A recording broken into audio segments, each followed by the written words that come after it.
గజం భూమి 13,500 రూపాయలతో 151 గజాల భూమి 20 లక్షలు మాత్రమే. సుమన్ టీవీకి ధన్యవాదాలు. నాకు ఈ అవకాశం ఇచ్చినందుకు. ఈరోజు నేను మరో కొత్త టాపిక్ ఆల్ఫాబెట్, ఫ్రెంచ్లో ఆల్ఫాబెట్స్తో మొదలు పెడతాను. సో ఫ్రెంచ్లో ఆల్ఫాబెట్ లైక్ ఇంగ్లీష్లో మనకి నార్మల్గా ఆల్ఫాబెట్స్ ఏబిసిడీలు ఎలాగ ఉన్నాయో అలాగే ఫ్రెంచ్లో కూడా ఆల్ఫాబెట్స్ ఏబిసిడీలే ఉంటాయి. కాకపోతే ఇక్కడ డిఫరెన్స్ ఏంటంటే ప్రొనౌన్సియేషన్. ఫ్రెంచ్ది ఇంగ్లీష్ది కూడా స్క్రిప్ట్ ఒకటే కాబట్టి మీరు రాసే విధం అదే ఉంటుంది. కాకపోతే అదేమవుతుందంటే మీరు ప్రొనౌన్సియేషన్ డిఫరెంట్ ఉంటుంది అంతే. సో ఈరోజు నేను మీకు ఆల్ఫాబెట్ టాపిక్ నేర్పుతాను. సో ఇంగ్లీష్లో ఏని మనం ఫ్రెంచ్లో ఆ, తెలుగులో ఆ ఎలాగుంటుందో సెకండ్ ఆ అంటాం, ఏ అనం ఆ. అదేవిధంగా బీని బే అంటే ఎగ్జాంపుల్ బే ఆఫ్ బెంగాల్, అదే ప్రొనౌన్సియేషన్.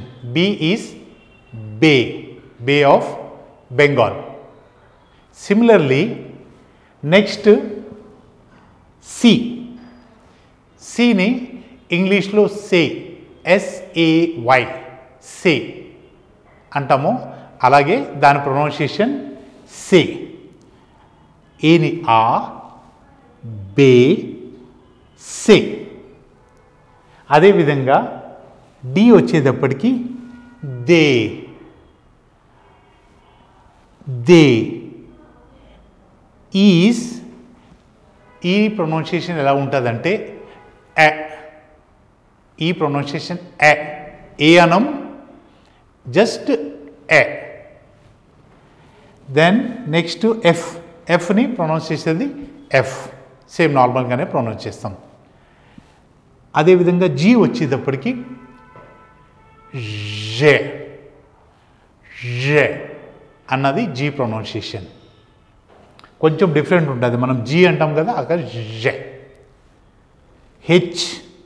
హెచ్ని అష్, ఆ వర్డ్ పేరే అష్.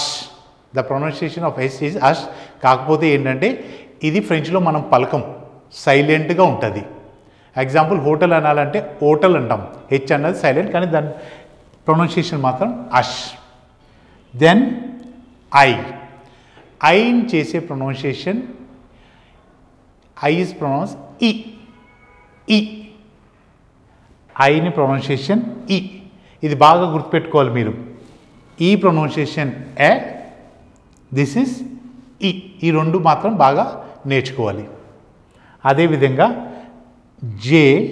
జేని జీ. మీకు ఆ సౌండ్ రావాలి, జీ అన్న టైప్లో సౌండ్ రావాలి.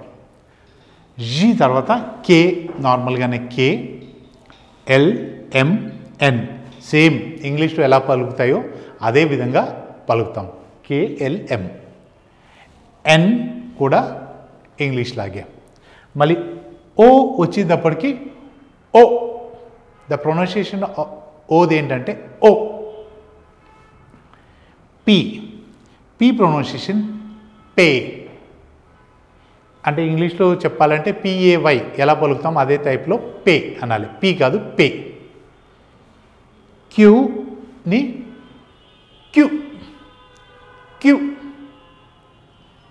క్యూ. అదేవిధంగా ఆర్ని ఎర్ అంటే ఎగ్జాంపుల్ మనం ఎయిర్ ప్రొనౌన్సియేషన్ AIRలో నుంచి ఏ తీసేస్తే ఎలా పలుకుతుంది ఎర్, సేమ్ ప్రొనౌన్సియేషన్ ఎర్. తర్వాత ఎస్ నార్మల్గానే పలుకుతాం. టీ అంటే తే, తే తర్వాత యూని యూ. అలాగే వి ప్రొనౌన్సియేషన్ వే. మనం ఇంగ్లీష్లో WAY వే, దారి అంటాం కదా, అది ప్రొనౌన్సియేషన్ వే. అదే డబ్ల్యూని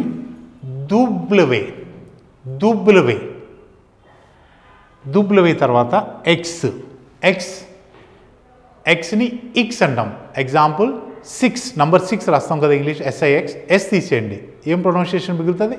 ఇక్స్. Same it is pronounced as ఇక్స్. Y Y Z అన్నదేమో జెడ్. ఇది బేసిక్గా ప్రొనౌన్సియేషన్. ఇప్పుడు నేను వీటి ప్రొనౌన్సియేషన్ మీకు మళ్ళీ ఇంకోసారి రిపీట్ చేస్తాను, మీరు జస్ట్ వినండి, ఎందుకంటే ABCD ఇంగ్లీష్లో మీకు అంతా నార్మల్గా వచ్చు కాబట్టి జస్ట్ వినండి. సో ప్రొనౌన్సియేషన్ విల్ బి, వినండి జాగ్రత్తగా. ఆ, బే, సే, దే, ఏ, ఎఫ్, జీ, అష్, ఈ, J, K, L, M, N, O, పే, క్యూ, ఆర్, ఎస్, తే, యు, వే, W, X, Y, Z. So ఈ ప్రొనౌన్సియేషన్ మీరు మళ్ళీ రిపీట్ చేసుకోండి. మళ్ళీ మనం ఒక కొత్త ఎపిసోడ్స్తో మళ్ళీ సుమన్ టీవీలో మళ్ళీ కలుద్దాం. నమస్తే.